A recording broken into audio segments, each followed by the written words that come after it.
We've adjourned. Mr. Chairman, you cannot run a committee like this. You just cannot do this.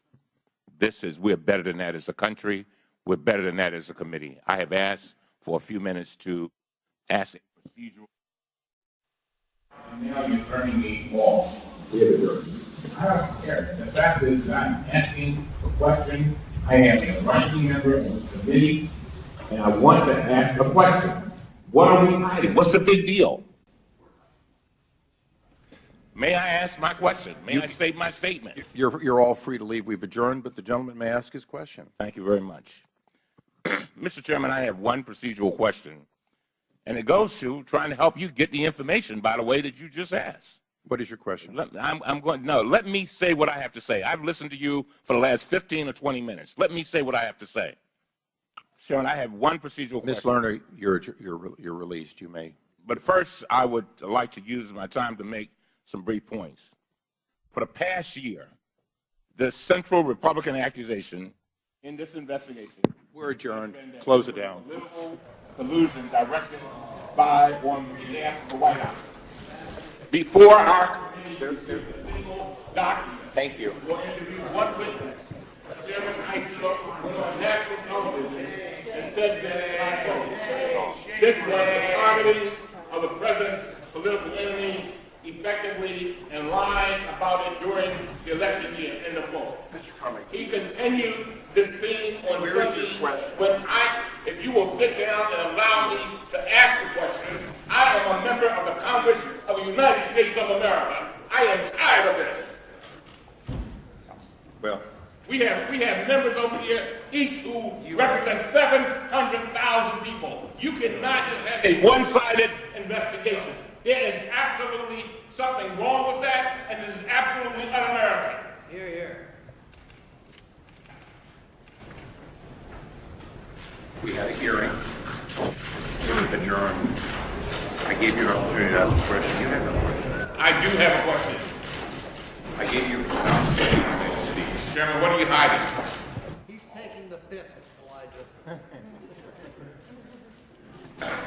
He continued this theme on Sunday when he appeared on Fox News to discuss a Republican staff report claiming that Ms. Lerner was, quote, at the center of this effort to, quote, target conservative groups. Although he provided a copy of his report to Fox, he refused my request to provide it to the members of the committee. The facts, however, do not support these claims. We have now interviewed 38 employees who have all told us the same thing, that the White House did not direct this, suggest it, or even know about it at the time it was occurring. And none of the witnesses or the documents identified any political motivation. The Inspector General, Russell George, told us the same thing. He found no evidence of any White House involvement or political motivation. Instead, the very first line of the results section of his report says that it began with employees in Cincinnati who, I quote, developed and used inappropriate criteria to identify applications from organizations with the words Tea Party in their names, end of quote. Our committee confirmed this fact when we interviewed a screening group manager from Cincinnati. This manager explained that his employees were the ones who first came up with the inappropriate search terms in 2010. He denied any political motivation, and he made his point by explaining that he is a, quote, conservative Republican. I released his entire interview transcript 8 months ago for anyone who wants to read it for themselves. The Inspector General's report also found that Ms. Lerner did not discover the use of these criteria until a year later in 2011. When she learned about them, and I quote again from the report, Ms. Lerner, quote, immediately directed that the criteria be changed, end of quote. Mr. George's chief investigator also reviewed more than 5,500 emails from IRS employees, and again, found no evidence of political motivation. Over the past year, our committee has obtained hundreds of thousands of pages of documents and interviewed dozens of witnesses.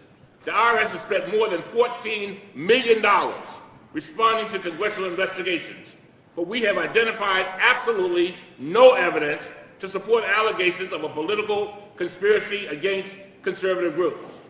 What we have identified, however, is evidence of gross mismanagement. Ms. Lerner failed to discover that employees were using these search terms for a year, and even after she ordered them to stop, they returned to using similar inappropriate criteria. And like former IRS Commissioner Doug Schuman, Ms. Lerner failed to inform Congress about what she knew. So I do have serious questions for Ms. Lerner, and I am very disappointed that I will not be able to ask them today. But I do not support the Republican conclusion that she waived her constitutional rights 9 months ago when she invoked the Fifth Amendment. And I do not believe a court would uphold that conclusion. Now, the chairman's gone, but I'd like to ask him a few procedural questions involving having a proffer from her attorney. As I said a little bit earlier, her attorney can proffer, and she loses nothing, nobody gains anything. On February 26th, Ms. Lerner's attorney sent a letter to the committee saying that he met with the chairman's staff last month. At that meeting, her attorney said, and I quote, "The staff asked if I would provide a proffer of the testimony she would give if immunized, and I agreed to do that," end of quote. But that did not happen.